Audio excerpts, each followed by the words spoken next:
जब कभी भी प्रेम का नाम उच्चारा जाता है तो चित्त में श्री कृष्ण का आना अनिवार्य है और साथ ही श्री राधा रानी जो कृष्ण की परम आह्लादनी शक्ति है। जब राधा कृष्ण की कथा वृंदावन धाम से आगे बढ़ती है और द्वारिका तक पहुंचती है, तब हम माता रुक्मिणी के विषय में जानना चालू करते हैं। माता रुक्मिणी स्वयं लक्ष्मी स्वरूपा थी, जो श्री कृष्ण की 16,108 रानियों में सर्व प्रमुख, सर्व प्रधान एवं सर्वश्रेष्ठ थी। आज हम श्री कृष्ण और माता रुक्मिणी के विवाह के विषय में चर्चा करेंगे और जानेंगे कि अनन्य प्रेम का दूसरा स्वरूप जो माता लक्ष्मी और नारायण अर्थात श्री कृष्ण और देवी रुक्मिणी का कैसा रूप रहा होगा। विदर्भ देश के राजा भीष्मक के 5 पुत्र एवं 1 पुत्री थी। पुत्री का नाम रुक्मिणी था। जैसा कि हमें ज्ञात है, देवी रुक्मिणी कोई साधारण राजकुमारी नहीं अपितु स्वयं लक्ष्मी स्वरूप थी।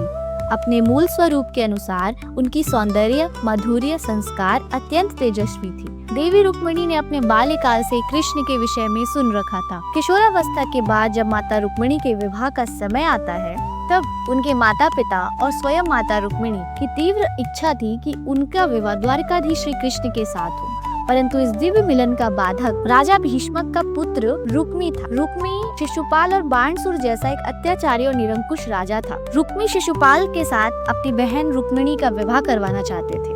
रुक्मी शिशुपाल के मित्र थे। वे जानते थे कि शिशुपाल से जब मेरी बहन का विवाह हो जाएगा तो शिशुपाल मुझे राजनीतिक मामलों में काफी सहायता प्रदान कर सकता है और शिशुपाल रुक्मिणी से विवाह भी करना चाहता है।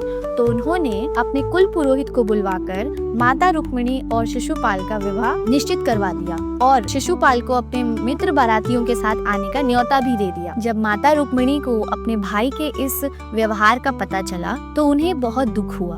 उन्होंने श्री कृष्ण अपने आराध्य को पत्र लिखा कि हे कृष्ण, मैंने बाल्यकाल से आपका चिंतन किया है और मैं आपको अपना वर मान चुकी हूँ।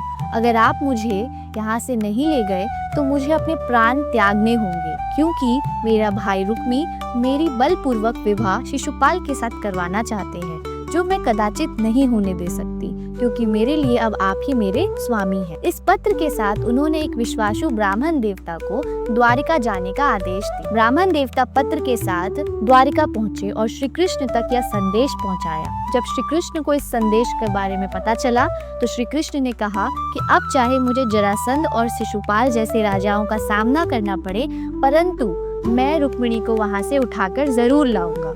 कृष्ण ने उसी समय अपने सारथी को रथ तैयार करने की आज्ञा दी और ब्राह्मण के साथ कुंडीनपुर की ओर चल पड़े।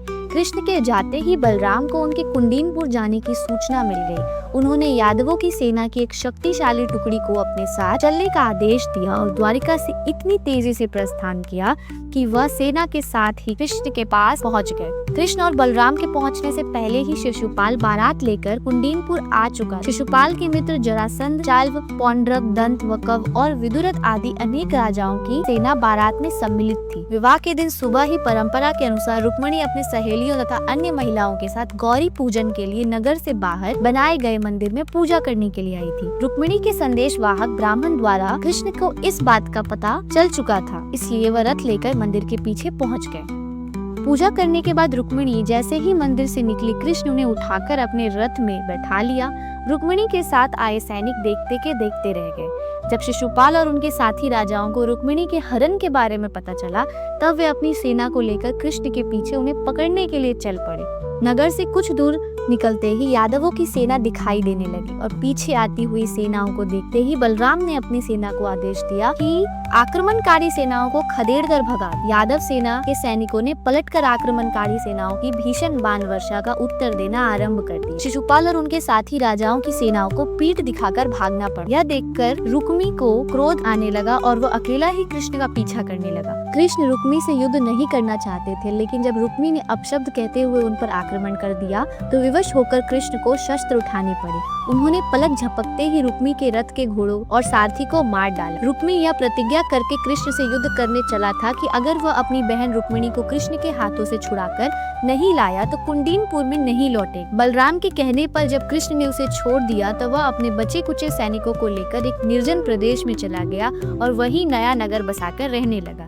कृष्ण रुक्मिणी को लेकर विजय यादव सेना के साथ द्वारिकापुरी लौट आए, जहां विधि पूर्वक उनका विवाह रुक्मिणी के साथ करा दिया गया। इस तरह माता रुक्मिणी जो लक्ष्मी स्वरूप थी, उन्होंने अपने नारायण के साथ विवाह किया और द्वारिकाधीश की महारानी बन गई। इसके साथ ही यह दिव्य मिलन की गाथा समाप्त होती है। मिलते हैं अगले वीडियो में। अगर आपको वीडियो अच्छा लगा हो तो वीडियो को लाइक करें, कमेंट करें, प्रेम से बोलिए राधे राधे।